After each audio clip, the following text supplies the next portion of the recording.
So my dad wanted me to postpone college and give my inheritance to my stepson, until I overheard their secret plot to steal everything. I was 18 years old and had always dreamed of attending my top choice college. My grandma from my mom's side had left me enough money to cover all expenses, and I was beyond excited to start my journey. I was so grateful to my grandma because I didn't have to worry about tuition and other expenses in school. It would have been very difficult for me if I had nothing from my grandma because my dad wasn't wealthy and we basically lived paycheck to paycheck plus my dad's credit card. My world came crashing down when my dad announced that he wanted me to postpone my dreams for 5 years so that his stepson could go to college with the money my grandma left me. I was in disbelief.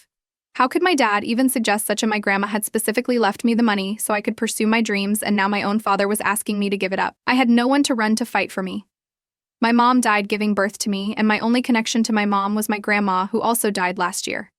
When her sickness was getting really bad and the doctors asked her to do everything she needed to do now, and to write an A if she didn't have one, she told me about the money for my school. She trusted my dad, so he was aware of it, and he was allowed to help me manage it. Now I'm beginning to wonder if that was a mistake. If my dad has access to my money, it means he can do whatever he pleases with it. I later found out that my dad was to help me with it till I turned 18, which was a relief. I refused to let him take my money, and he started calling me selfish. I was hurt and angry. How could he use that word for me when he was the one trying to take away my dreams? I felt like I was stuck between a rock and a hard place. On the one hand, I wanted to stand up for myself and what was rightfully mine. On the other hand, I didn't want to cause any rift in the family and hurt my stepbrother in the process. He was very cool, and we had a good time together for the most part. We weren't as close as siblings should be, but we did have a relationship and looked out for each other. Days went by and the tension between my dad and I only escalated. He constantly brought up the topic of postponing my college, and I would shut down every time. I felt like I was being forced to choose between my dreams and my family, and it was tearing me apart. One night I snapped.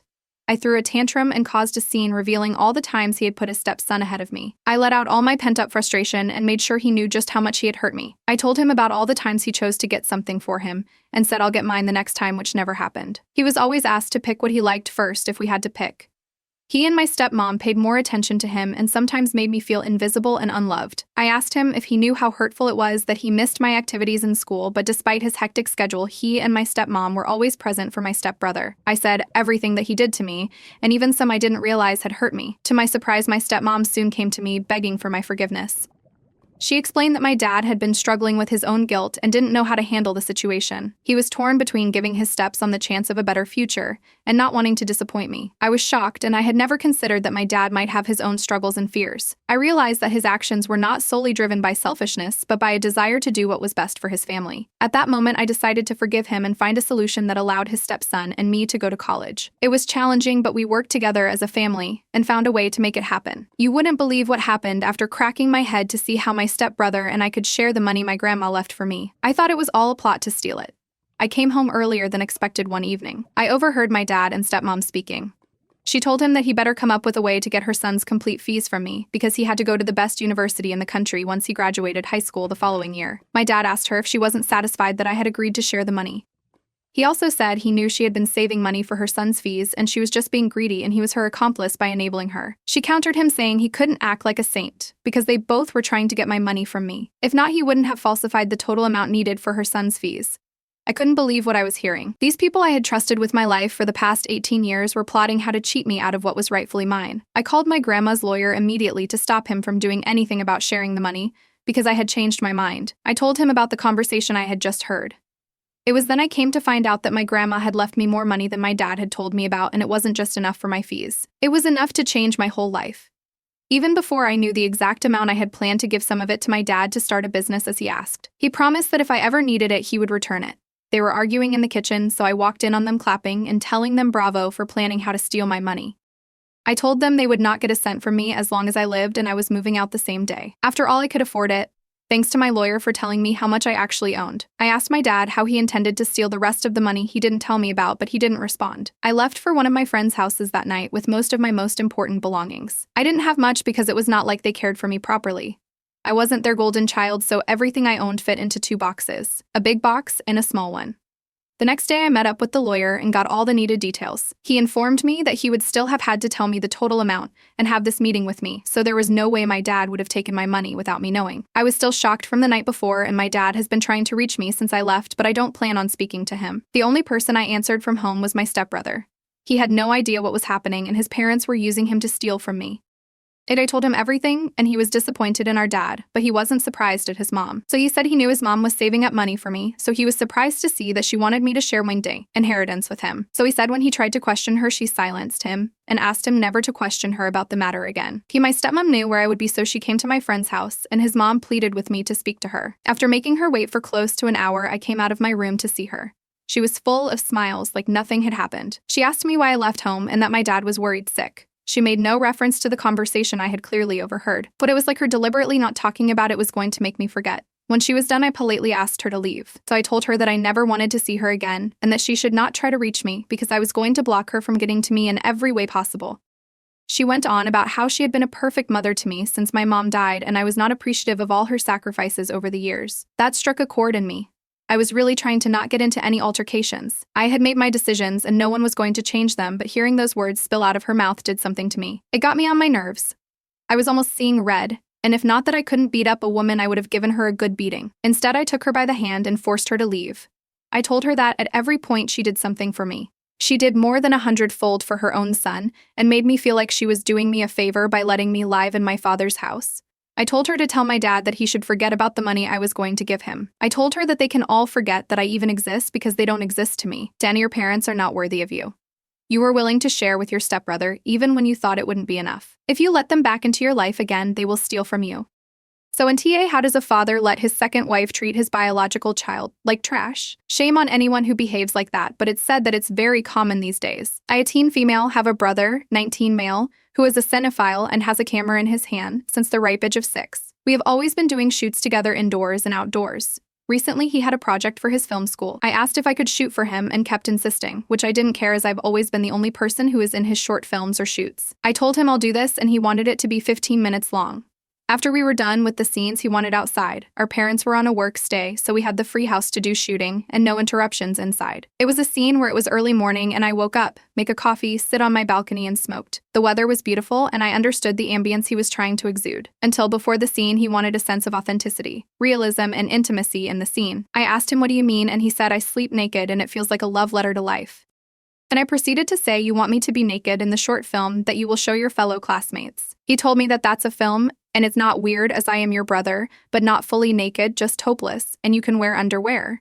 I still feel greatly upset when I haven't spoken to him. I informed him beforehand that I will not shoot for him again. He got upset and angry, told me that I was his muse, and got him into his desired film school. So he told me that I was being unreasonable and turning what I did into something abhorrent when it was art. I am still not even looking at him just because of what I have done. Maybe I'm projecting and diverting this anger that has stemmed from embarrassment onto him. AITA, NTA.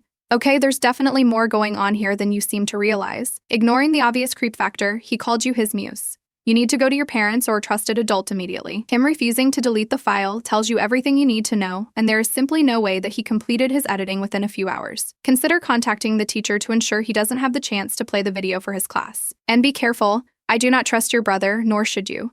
NTA for feeling that way. Don't beat yourself up. There's nothing wrong with your body. Nudity isn't bad. If you don't want him to have it, he should respect your decision. Get it back and delete it. I'd even think the teacher would understand, i.e., my 18-year-old sister did the part, but on reflection, she is uncomfortable with having done a topless scene, and she doesn't want it out in the world.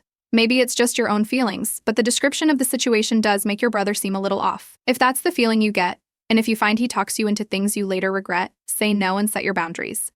My sister, 19 female, and I, 20 male, are not very close. I don't remember a time when she wasn't the sole focus of our parents' attention. She was diagnosed with a lung problem when she was born, and when she was 3, she developed a rare form of cancer. This meant our parents focused a lot on curing it, and they expected me to be on hand to entertain her, to keep her mind off cancer, and to make sure she felt loved. There were times my parents scolded me for watching TV while she was sick, because how could I take my focus off of her? She would try to get the attention of everyone after a while.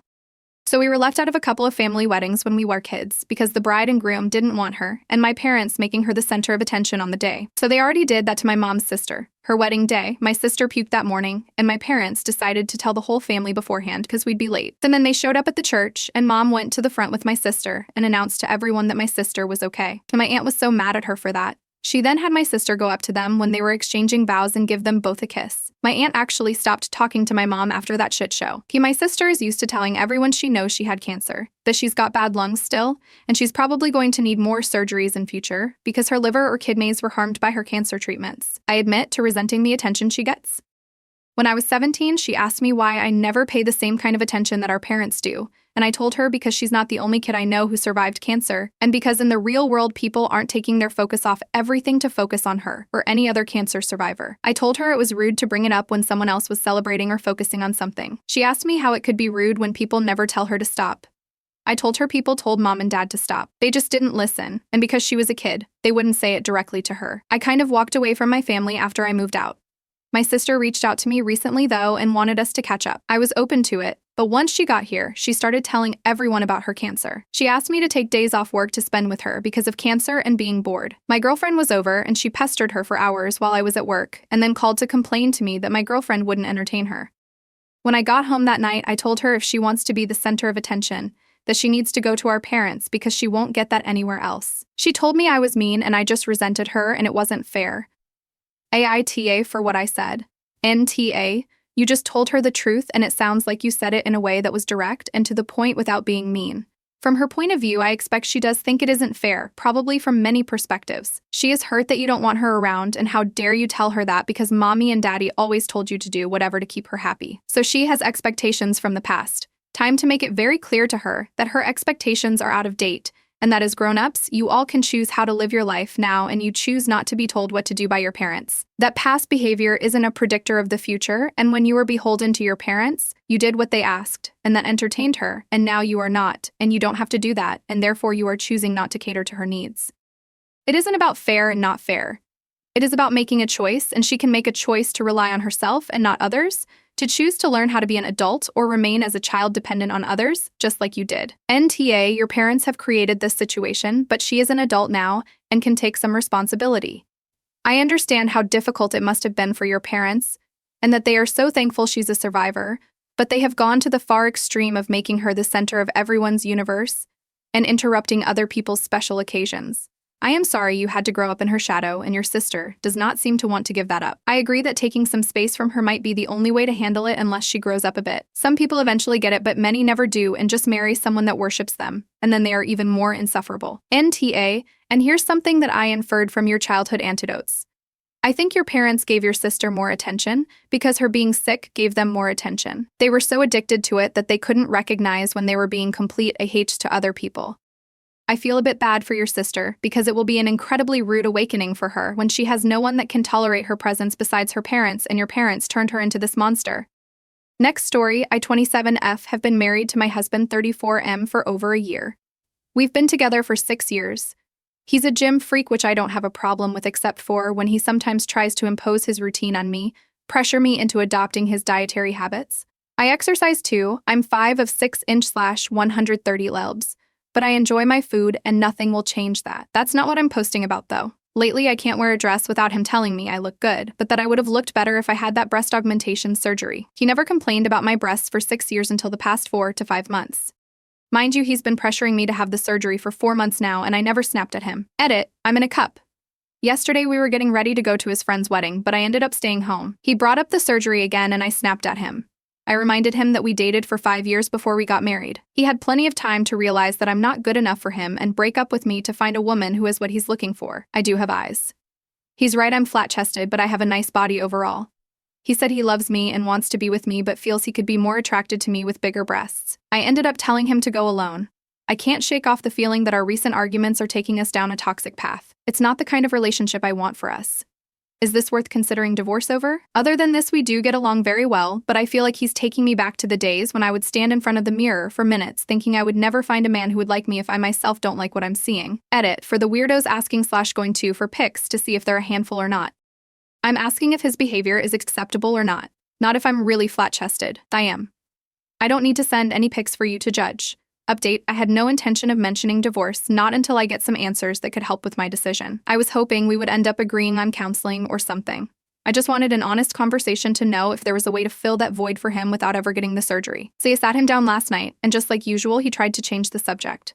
I made it clear to him that it's either we talk about it now or he never ever brings breast surgery up again. So that did it for him. I asked him why he suddenly, after 6 years together, want me to get one. He wouldn't give me a straight answer. I told him if I'm to consider having one, he needs to be honest with me about what changed in the past few months.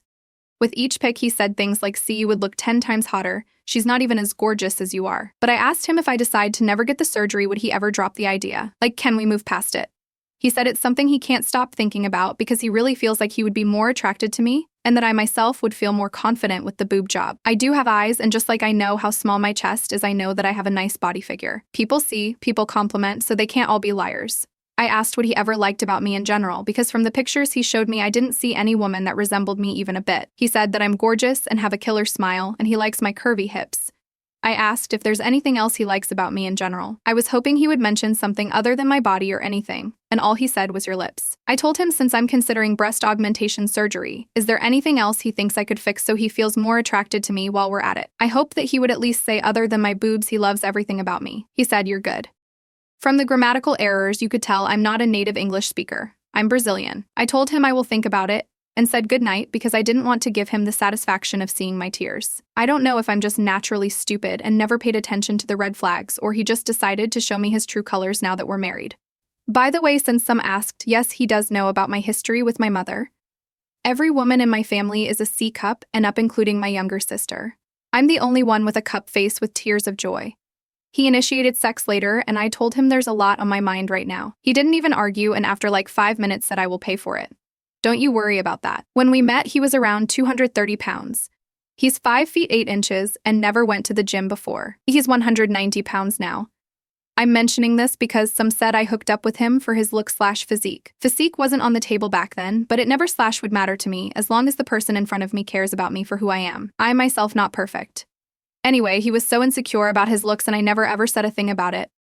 I use/still voice how I love this and that about him. I boosted his ego just for him to decide that he would be more attracted to me if I get a boob job after 6 years together, and for those saying I'm lazy for not going to the gym with him, and that he wants what's best for me. I said I do exercise. Yes, I'm in a cup and I know it's not for everyone and I respect that, but I'm fucking gorgeous.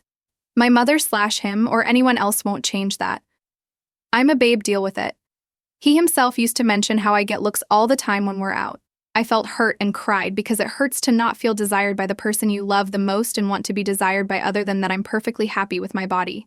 And if I ever decide to get the boob job, I will get it for me, not for someone who finishes in 2 minutes and can't even hit the spot. I need time to make a plan before I start the process. When everything is ready and I have a place lined up, I will serve him the papers. By the way, I will initiate sex tonight and every night until the day I serve him at it. I get it now, it's a bad idea, but I will go with it for tonight at least. I bought a dildo today, thrice his size, and I'm using it right after he finishes. If he goes low, I'm going lower until I have an exit plan ready. Thank you to each and everyone who took the time to read my post and share their support/advices. So your words have really made a difference for me. Thanks to the men who offered their perspective/advice. Your honesty has been eye-opening. Eat it. I never knew Reddit wasn't for such problems and that I wasn't supposed to post on this sub. I tried another sub and they asked for an account starting with Aurora. I can't talk about this with family and friends, especially not my mother. It's just embarrassing. The best option for me was people on the internet.